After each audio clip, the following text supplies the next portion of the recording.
The information provided on lifeinterruptedradio.com is for educational purposes only. Welcome, everyone, to the AutoImmune Hour, Surviving to Thriving with Sharon Sayler. I'm Sharon Sayler, your host for tonight, and we have another brand new episode. I am so thrilled to be here and to have this guest on. She's been on the show before, and she's just always brought so much light and happiness and just joy. I just love her. Plus, she's such an expert in what she teaches that I'm just always blown away. She's always teaching me wonderful things about thriving regardless of what happens. So I'll introduce you to Valerie Shepard. She is a #1 multi-award-winning international best-selling author. Her book has just been winning absolute multiple awards. We had her on last year talking about this book, and it is just ripping through the awards and great reviews. So we're going to talk to her about what that's like, as well as she is a catastrophic stroke survivor, inspirational keynote speaker, university lecturer, and certified laughter yoga instructor. She is absolutely multifaceted and just an awesome person. Her passion is life mastery, which she teaches with her 4-step happy to be me process. And we'll learn more about that, and we'll get more into depth about her awesome bio, but I want to get her on. Welcome, Valerie. I'm so happy to see you. Hi, Sharon. It's so awesome to be here. Thank you so much. I love being on your show, and our conversations are always stimulating and fun for me. So thank you very much. Oh, thank you. Now, I just have to give you a huge clap. You know, I find congratulations on all the awards. I love your book, and I know that other people do. But I have to say, what do you think is resonating with them? I can share what resonated with me, but what do you think is resonating with all these awesome awards you're getting? I'm so grateful for the awards that the book has won this year, and it's won 4 in the self-help category, 2 golds, a silver, and a bronze, and in the spiritual category. And I'm really excited and proud of winning a runner-up medal in the African American nonfiction category of the National Indie Excellence Award. So I'm feeling incredibly blessed. And there are a couple things that I got back in terms of reviews. I think people are stimulated by the energy of the book. So that comes across it's a 4-color book. So it's not just a black and white ink on paper sort of nonfiction book. It's got color, it's got pictures, it's got quotes and images. I heard from reviewers that it was pretty straightforward and direct, and that people can, the wisdom that it shares is accessible. So I tried to write it in a storytelling, down to earth, and I'm really big on practical and actionable. Like, I really want to know for myself, what do I do today? Like, what do I do in the next 5 minutes? And I really put energy into delivering that through the book. And I think the last thing that we hear from the reviewers is having the book and the workbook together is very helpful. So people can just write right in there. And I've spoken with a lot of people who've purchased the book who have written all over it and go back and write in a different color. It unfolds in them as they continue to dance with the teachings. And that's why I put Dancing Your Soul Lifestyle in the title, that it really is a sort of fluid movement, and little pockets of awareness, epiphanies happen the more you kind of dance in the energy and the wisdom. Oh, that's true. And what I love about the book, amongst many, many things, is that you read it through and you get so much, but then you read it through again and you get to deeper and deeper levels each time you go through. So that's what I love, that it's not just one of those that you just read and put away, that each time you have this new epiphany, a new aha, oh, okay. Or I laugh at myself. It's like, I never saw that before, but there it is in black and white. It had to be there. You know, and that's true. That's probably happening for us a lot of times. You may not notice it. But the point of that is, or what's really going on is, you're not the same person as you were when you read it the first time. So whatever you took in the first time is kind of moving around inside of you, and it's pinging off of little pockets of resistance and maybe opening them up, and it's dropping into the pool of openness and making that bigger and richer. And so you're constantly blossoming. And so when the book comes into that space of you that is already transforming, it has a different power, different energy, a different ability to kind of go in and root around in there and have a little fun with you. Awesome. That's so true. That is so true. Now, some people might not know your story, but when you were describing what the book does, I was thinking back to your story, and you were saying, like, what can I do right now? And I know, share a little bit about what happened, and because that can-do attitude, I know, is a big part of what got you through to the point you are now. Sure. The story of my catastrophic stroke, that's what you're talking about, the catastrophic hemorrhagic. Yes, I've always been so impressed how you went from this absolutely, in my mind, life-shattering thing that happened to you and came out just with this can-do attitude, regardless of where you were in the healing process, until today we're just blossoming before our eyes. Oh, thank you. It has been a 3-year and counting journey. So the healing is not at 100% yet. And I still hold out like total commitment to the intention that my body heals to 100%. I'm not even sure what that is, to tell you the truth. Was it at 100% when the stroke happened? Probably not. So this would even be better than it was when the stroke happened. So that would be cool. But I'd like to at least get back all of my functioning on my right side, which is still in its process. And the stroke happened in June of 2015. I was facilitating a leadership workshop, and a blood vessel burst in my brain. I had no idea that that's what happened, didn't know I was having a stroke, was having problems. I was totally conscious of something happening, but not connecting it to this word called stroke or any symptoms associated therewith. And they called 911, and there was a lot of stuff going on physiologically, still mentally, didn't connect it to stroke. And I woke up 3 days later in the intensive care unit at Hoag Hospital here in Newport Beach, California. And I could speak in terms of words would come out of my mouth, but they came out of my mouth in gibberish. So I had perfectly formed ideas in my head, but when they came through my mouth, they were gibberish. So that was a little shocking. And from there, I realized I couldn't move my right side, and I thought I was paralyzed. And that started a week in intensive care, 3.5 weeks in a residential rehab facility. And then, ongoing rehab ever since in some way or another. And it's a miracle that I'm alive. Hemorrhagic strokes typically kill people. They're a very small percentage of all strokes. It's like 15 to 18% of all strokes, but 80% of them lead to severe debilitation and death. Wow. So I'm very blessed to still be here, and then still be here in what I consider a thriving capacity, driving, walking. I even can dance a little bit. I shoot archery to try and rehab this side. I'm talking, I'm working, I'm teaching. The book came out a year after the stroke. So, I'm just a demonstration of the possibility of blessing.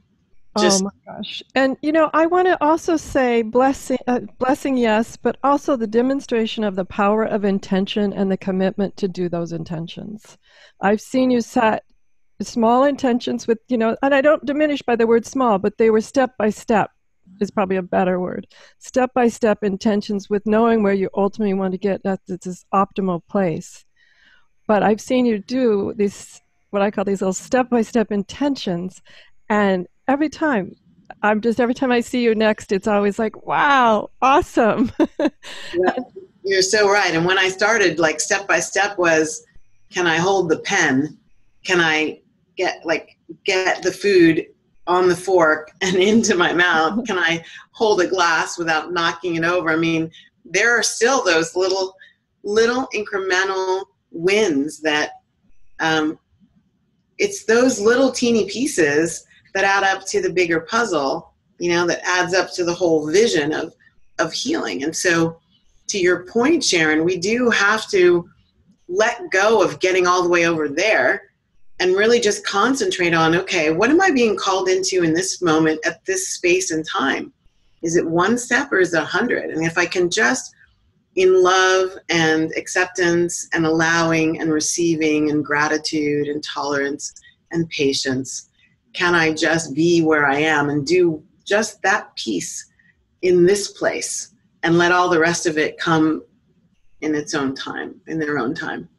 Yeah. Oh my gosh. And that's what I've seen you do. And that to me was always just a visual demonstration of the power of intention. So, well, awesome. The other thing that's really helping me is this thing that I've spoken on this before, and I'm intending to speak on it again at a bigger way, which is this difference between stagnation, which is what it can often look like when you're on a 3-year journey for healing and it doesn't necessarily feel like it's all happened yet, and this other experience called gestation.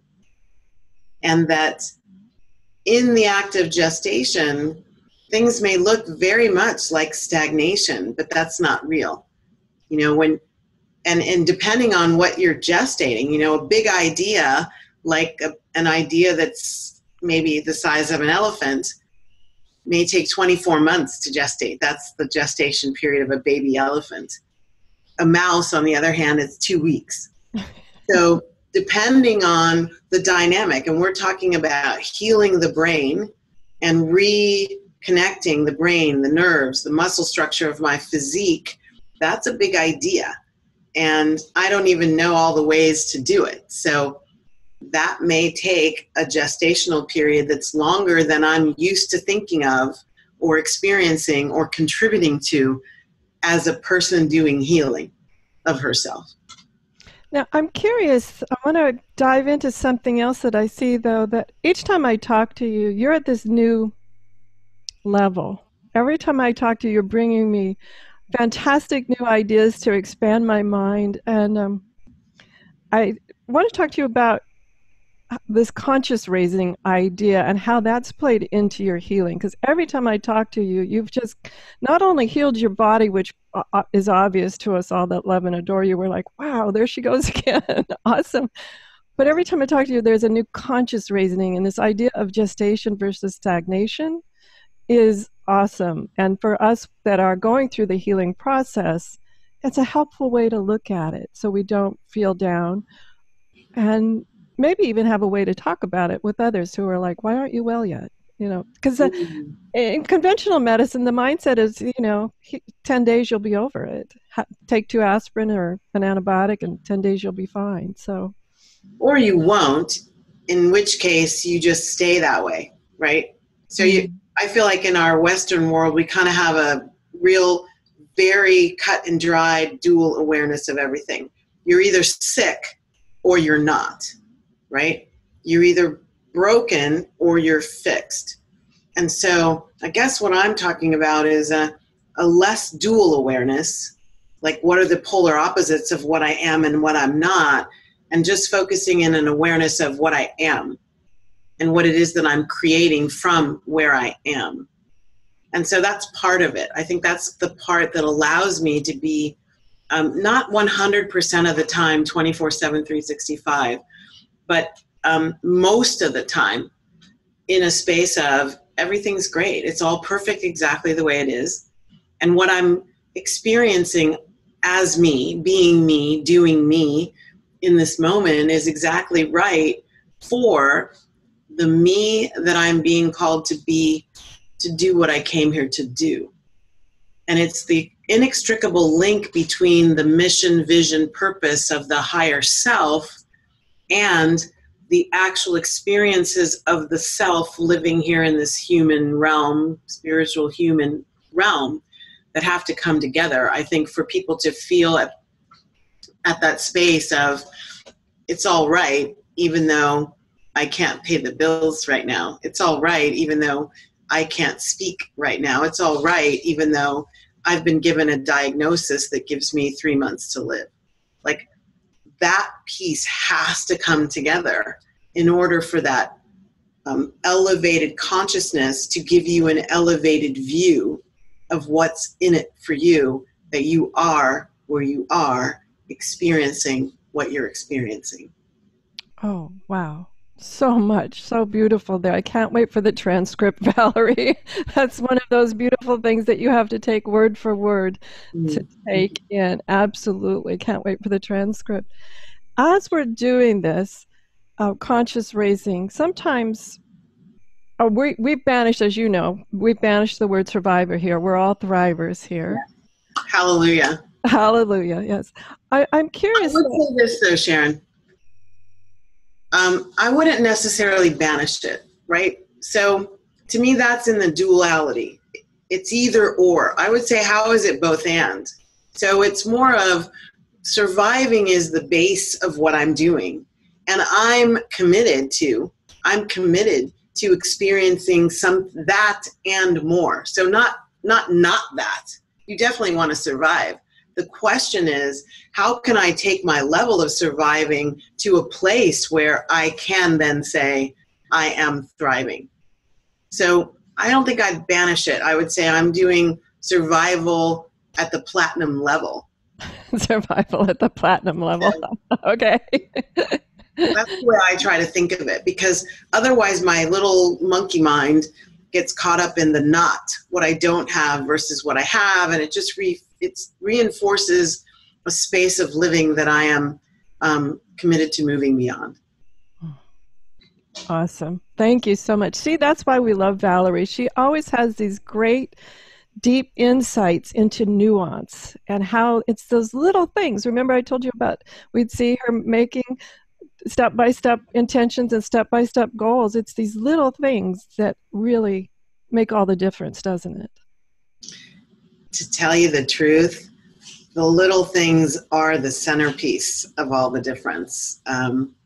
If we are not willing to go really deeply into that little thing, little doesn't mean it's insignificant.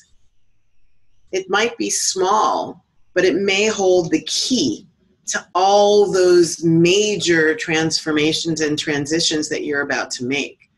So this nuanced difference between one and the other, if we're not willing to look at how we feel about that, how we interpret it, what are our values and belief systems around that nuanced little teeny thing, we might miss the opportunity to actually leapfrog. So you want to talk about stagnation versus gestation. We might be holding ourselves in a vibration, in an orbit around an idea, a way of being, a belief system, habits and practices that is actually elongating our gestational period. Because our life, like not everybody's, but my life is set up to call me someplace. And if I'm not willing to go there, then the life can't unfold the way it's meant to, according to me being ready to step into that unfolding. Oh, wow. Here I am, my mouth gaping open if you're watching on video. So how can I prepare myself for this unfolding? I'm not sure that it's even the right question, but I'm intrigued by, how do I know if I'm elongating? Are there signs that I could go, oh, wake up? Yes, and I love that you just said the name of the first step in my 4-step process, wake up. We have. I've read the book. I've read the book so much that it's in my head. Yep. And the wake up step is the linchpin, right? We can't change what we're unwilling to look at. And I'm talking about change us. Like if I want my life to be different, I have to be a different liver of my life. I have to be a giver into my life, different giver into my life. So that means the linchpin in the way my life is unfolding is not them. It's not the person who gives me something, the person who blesses me, the person who loves me, the person who showers with me. It's not them. The linchpin in my life is me. And so when I can wake up and notice, wow, I've been thinking this way for a long time. And the more I think this way, the more I feel like I'm not moving things. Things aren't changing. Things aren't getting quote unquote unstuck. I wonder what's in it for me to look at this a different way. I wonder what would happen in this moment if I were to say, what I think is not the truth really is. Like, how far can I go with getting out of my, it's got to be this way? And how would that serve me in terms of changing my life? So waking up to who we're being and who we're not being is critical to seeing where there's a calling for movement. And I say a calling for movement because the way I would describe that is things start to bubble up. Like you'll start to see, wow, that's the third time someone's mentioned that city to me. Oh, what does that mean? If you're like, oh, I can't stand that city, would never go there. I don't know why people keep saying it. What do I know about that city? So at that moment, maybe you're supposed to wake up to this relationship that you have with the city, and there maybe is something in it for you to change your framing and ask a question differently. Wonder what's in it for me to reframe how I'm thinking about this city. Like that's enough of a wake up. Just come into conscious awareness that you are at a certain place relative to something else and ask, is where I am, what I'm doing, how I'm thinking, how I'm saying, how I'm interpreting, is that serving me? And if it's not, why am I still doing it? Ah, that's the big question. That's the big question. Why am I doing that which no longer serves me, that I am consciously aware of no longer serves me? Wow. Let's ponder that while we take a quick commercial break, because that's ponderable, I'll tell you. We'll be right back. Ponder. My mouth has just been, agape this whole time. It's just, I just love following her, what she tells us. And this idea of gestation and stagnation, and then also waking up, being open to what I like to call forward momentum questions. They're questions that have you ponder, what would it take to move from this place that I'm at? And so I think of those about forward momentum. I suppose it could be lateral too, but I like to think of it as forward.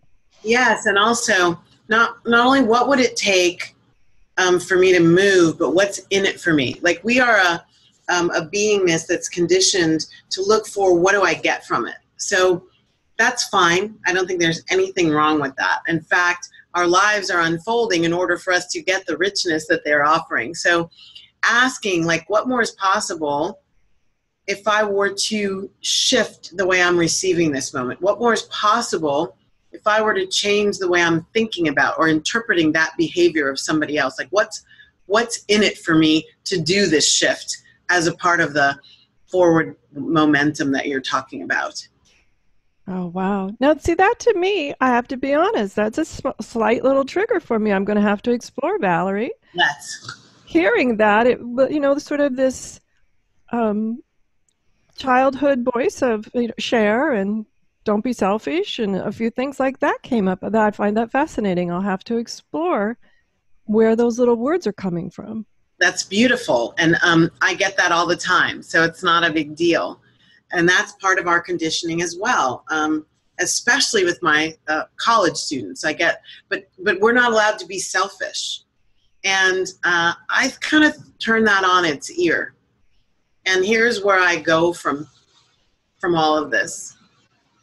If the way that we are giving the most to the world, whatever that is, if you are a baker at a bakery, if you are a checkout person at a grocery store, if you are a Picasso level artist, if you are a teacher at an elementary school, whatever that givingness is that you're giving into the universe, into the world as your gift, how much better would it be what you give were you to ensure that you are at the highest level of you?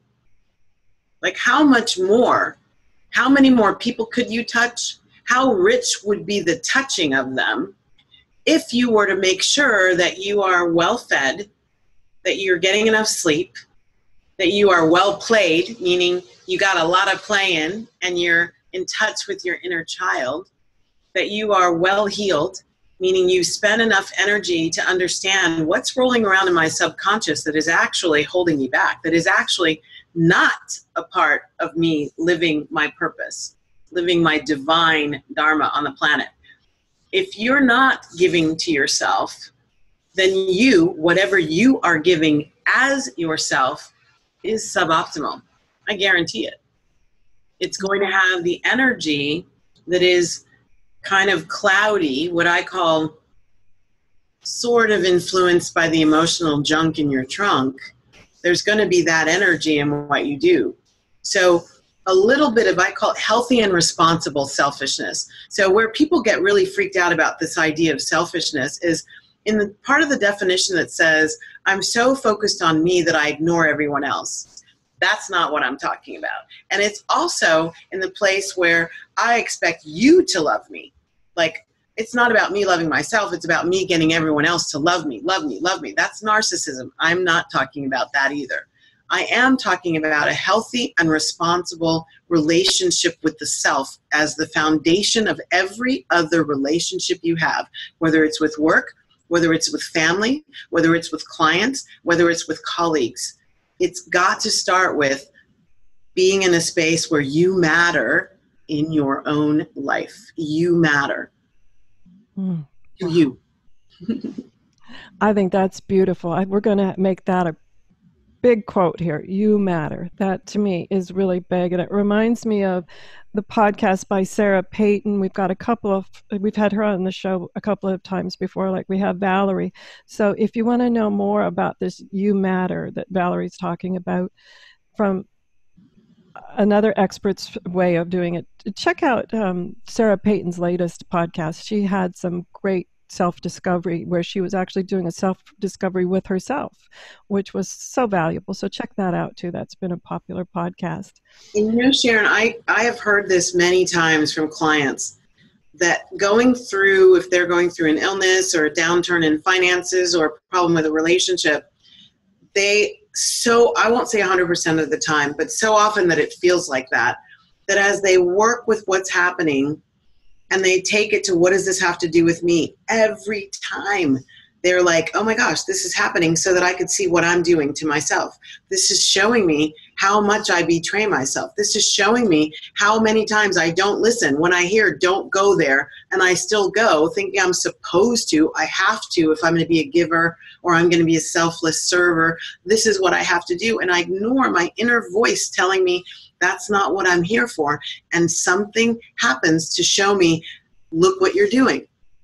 And if people are awake enough to interpret, like to see, oh, that's my life talking to me. It didn't happen. It's not beating me up. It's happening for me. It's actually showing me, wow, if I could clean up this little messy part over here, there's probably a breakthrough of brilliance, magnificence, light, love, divinity that wants to come in behind the clearing out of that thing that I consistently do that holds nothing for me.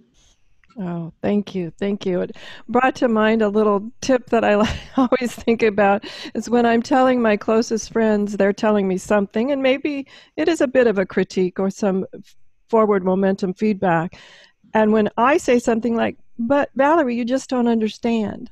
Whenever that comes out of my mouth, or it doesn't rarely anymore, but when I first hear that, I'm like, even if I think that, I'm like, that's my cue that I have to quiet myself down, wake up to what's happening in the current time, because that's obviously a block. Someone is trying to hold up a mirror for me, and I'm drawing the shades when I use that word. Someone just doesn't understand. Brava, Sharon. That can come up a lot whenever I hear myself really staunchly defending my position. That's my wake-up call to like, uh-oh, I'm so entrenched and I'm saying it over and over. What is that showing me about me? And that's that question. Well, what would happen if I were to let go a little bit, let go of the steering wheel, let go of the protection device, let go of the need to know and be right, let go of the facade that lets everyone think I have it all together. Like if I just let that all go, what's in it for me? To be in this open posture. I'm not hanging on to anything, proving anything. It's okay to change your mind. It's okay to say in the moment, oh, hadn't thought about it that way. It's okay to say, wow, I think I might want to try that. It doesn't have to be exactly true. And one of the things that we talk about in this higher consciousness state is you can just say, thank you. Thank you doesn't necessarily mean I'm going to do it exactly the way you told me to.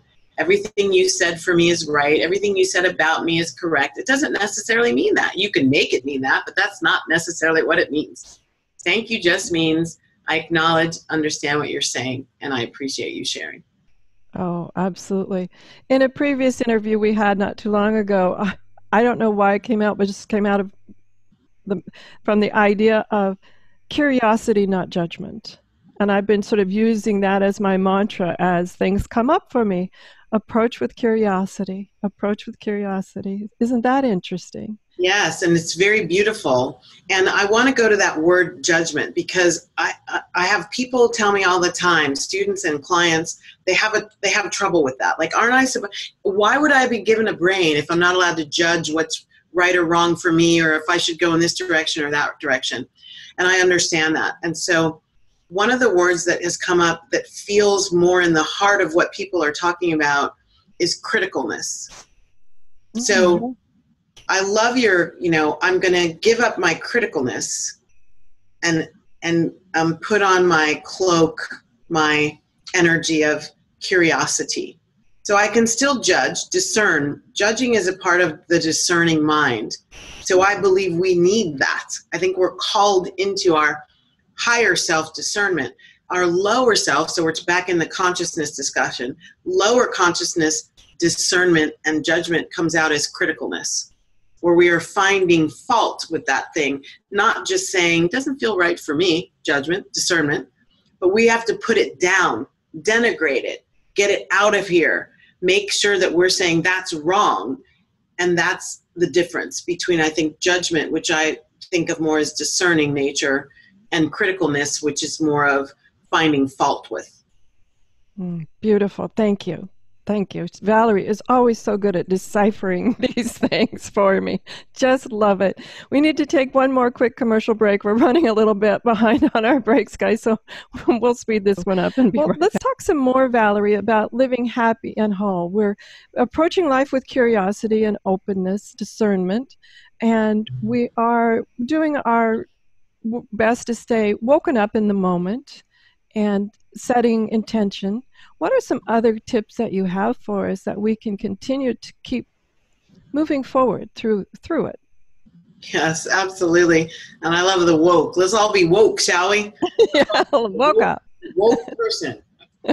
So what does a woke person do? So one of the foundations of what I teach in the class Living 101, Being Happy and Whole, one of the foundations is this thing we mentioned a minute before, the relationship you have with yourself.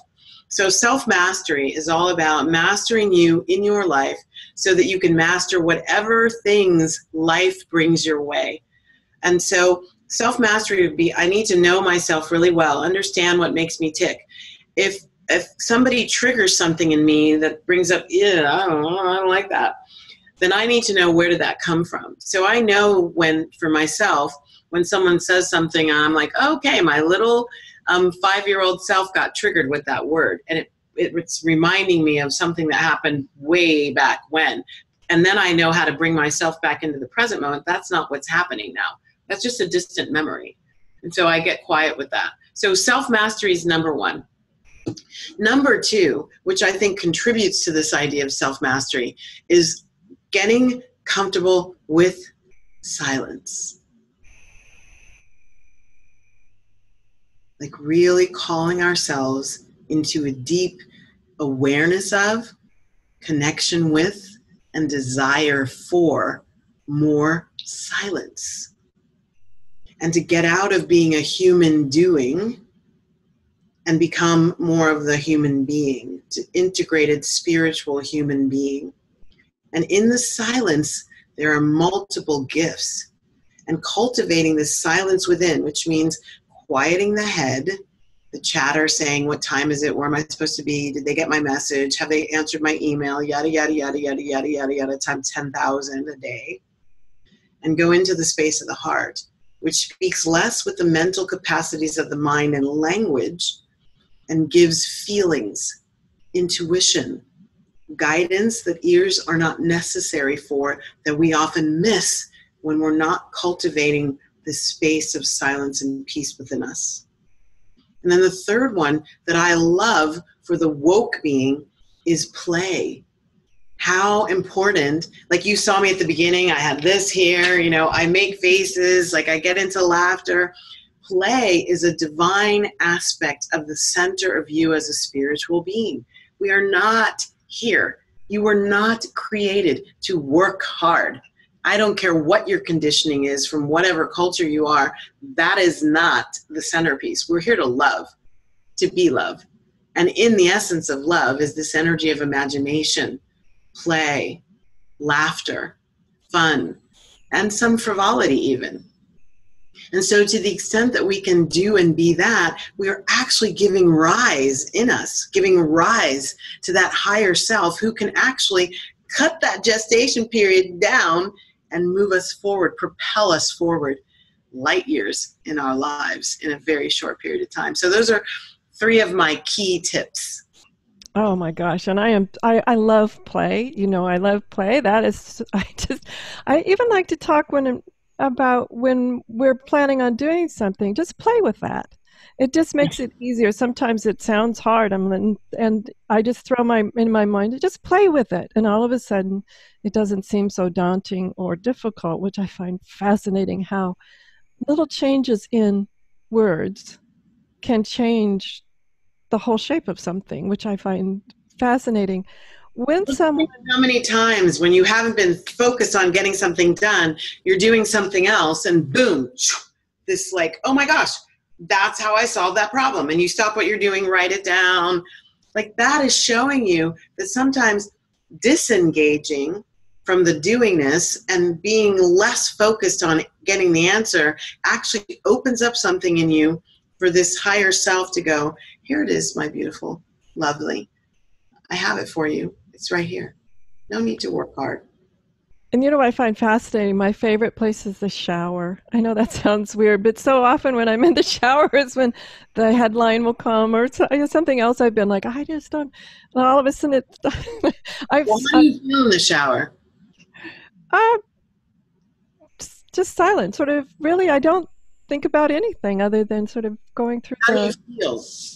How do I feel? Great. I love showers. There you go. See, when we are in this energy of the feeling nature of joy and freedom and peace, that is the true state of who we are. And so when we are sitting in that, whether it's you in the shower, for someone else it might be walking along the beach. That's where I had to take my phone, which I hated to do. But walking along the beach, things would come in and I had to speak them into my phone. And so it can happen where we are doing that which already sets us in our joy. It doesn't make me happy. It sets me in what is already a part of me, inside me. And then that clears out other stuff and boom, like flowers blossoming in a field, those ideas, those divine inspirations, that intuitive voice can come through. Oh, wow. That's awesome. That's awesome. So I love this idea about carrying your phone. I always carry a piece of paper around and 3x5 cards. And my friends know, like, oh, there she goes again, must have had an insight. So whatever works for you is a great way to have those moments of inspiration. Yes, inspiration, meaning, and the difference between that and motivation, it's coming from inside versus motivation is somebody outside you saying, go, atta girl. Keep going. That's my physical therapist, but the inspiration is inside me. Mm. And what are some other ways, though? Maybe we're feeling, you'd understand with people with autoimmune have a long-term condition sometimes as we're going through the healing experience. You've shared some ideas about play and going deep inside to really find out what's important to you and things. Do you have any quick, I'll just call them tricks, that maybe we just wake up one morning and we just want to snap right out of it because we wake up and we're like, ugh. I've had moments like that, and then I go, like, I wish I had a magic wand. Okay, so hold on to your hats because I'm probably going to say something you're not expecting. So what I would say when you wake up in those moments is to sit in those moments, to honor yourself, to say, okay, I'm feeling really cruddy right now. Not sit in that cruddiness for 2 weeks, but if you need a couple moments to sit there and say, okay, something's wanting to be heard and felt. Understand that laws of the universe are happening 24/7, 365. Whether you know it or not, understand it or not, like it or not, the universe doesn't care. It's going to do what the universe does. Just like gravity does gravity, it does itself. There's a thing called the law of resistance. Whatever you resist persists. So when you can get into the space of accepting, allowing, and receiving you are feeling bad. Love yourself as a person who is feeling bad right now. Love that about you. Wow, I can feel myself and it's not feeling great. Then go into it. What's this telling me? What's this wanting me to see? Did I not get enough sleep? Do I need to call and get some help? Is there something more in my healing that would happen from me coming into a loving relationship, an accepting relationship with what I'm feeling and experiencing right now? You might have to quiet whatever story you tell yourself about feeling it. So if you've got a story attached to feeling bad as I'm losing, I'm letting the illness win, you might need to get rid of that story.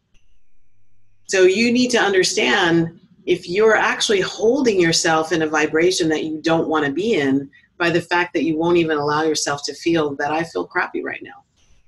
And honoring that as a divine communication from you, to you, for you, by you. Wow. Here I am, my mouth agape again, guys. I just love Valerie's insights and depth into things. Oh my goodness. It's not an easy one, Sharon, I will say. I mean, we're conditioned to buck up, to like move forward. And sometimes, Teresa de Grosbois taught me this. She is the founder of the Evolutionary Business Council, and she used to race cars. And sometimes you need to slow down in order to speed up. And I'm noticing that concept in a lot of things. And that is a part of this concept. So in order to have the beautiful unfolding of the day, I might need to slow down at the morning and honor where I am. And if I were to do that, maybe it's 15 minutes of just like, if I have to cry, for heaven's sakes, that moves energy. It's just getting rid of some energy. The crying doesn't necessarily have a story associated with it. I just felt like crying. Most people tell me when I finish crying, I feel such peace. Go there. Allow yourself to cry. Get to the peace. It's okay. It's okay. It's okay. Oh, wow. I'm going to sit with that for just a minute. Everybody take a deep breath.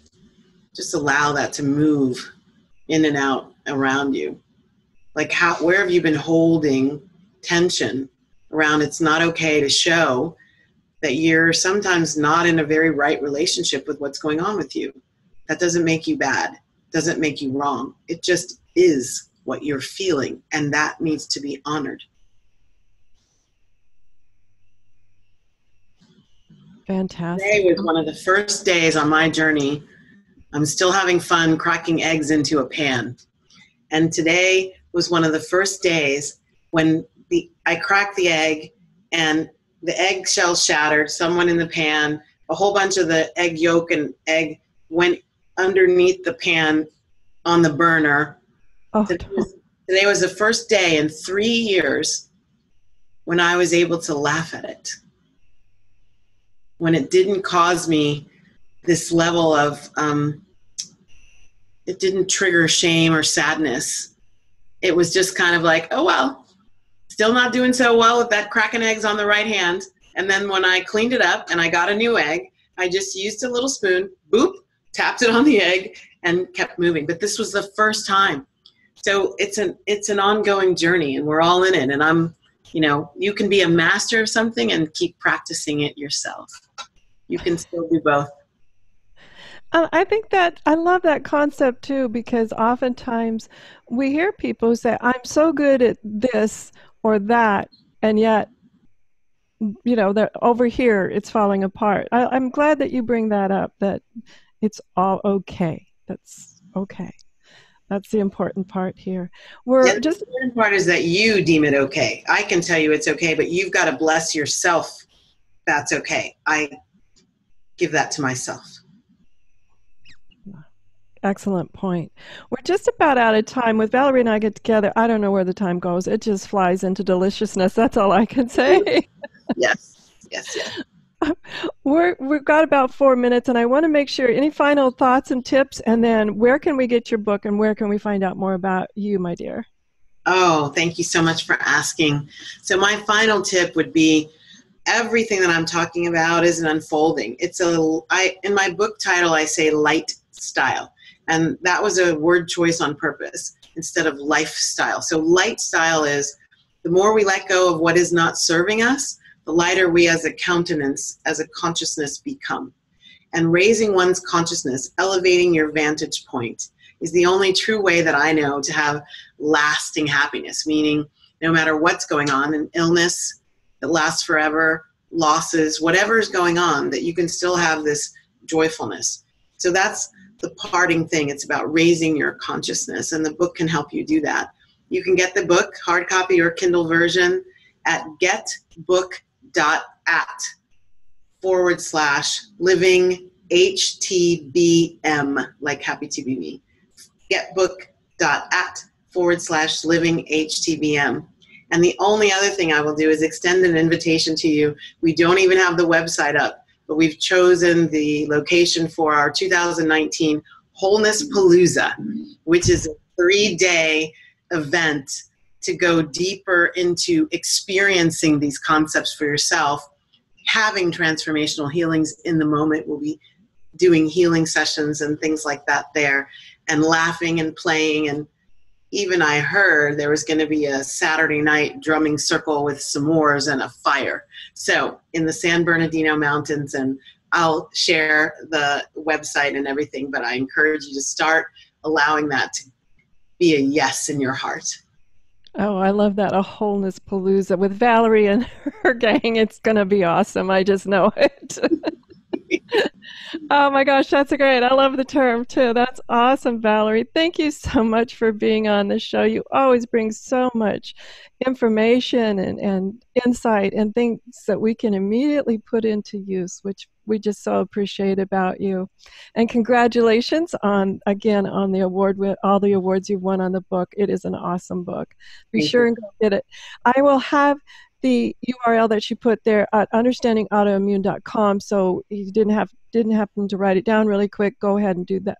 Go over there to understandingautoimmune.com and you'll be able to see the link, as well as get the transcript, because as you heard tonight, there were so many what I call, writable moments that I couldn't write them all. So that's why I'm looking forward to the transcript, because what I like about the transcript is we can go through and go, just sit with whatever was said for the moment. We don't have to, I love the podcast and the video cast, but the transcript allows me just to take that bit and sit with it for a moment. Because sometimes podcasts, video casts go by so fast that we're like, wow, this is all just delicious. But you want to be able to savor specific points too. So be sure and go over to understandingautoimmune.com and get your transcript as well. Join us on Facebook, Twitter, and we're on Instagram now too. So join us wherever. Just share with our community, and be sure and join the Courage Club as well. Everyone, have a great week. Whatever your adventures, join me here for another episode. Next Friday night, 7 p.m. Eastern Time, is when brand new episodes happen. You can always catch them in replay over at understandingautoimmune.com, or visit our new YouTube channel. See them in video. I'm so excited we've got videos up now. You'll be able to see Valerie and her beautiful smile and her beautiful aura that happens when she's here with us. Oh, it's just awesome. Everyone, as I said, have a great weekend. And as always, enjoy. The information provided on lifeinterruptedradio.com is for educational purposes only. What you hear, read, and see on Life Interrupted Radio is based on experience only. The information presented here should never be used for any legal, diagnostic, or treatment purposes. Always seek sound legal, medical, and/or professional advice regarding any problems, conditions, and any of the recommendations you see, hear, or read here on Life Interrupted Radio.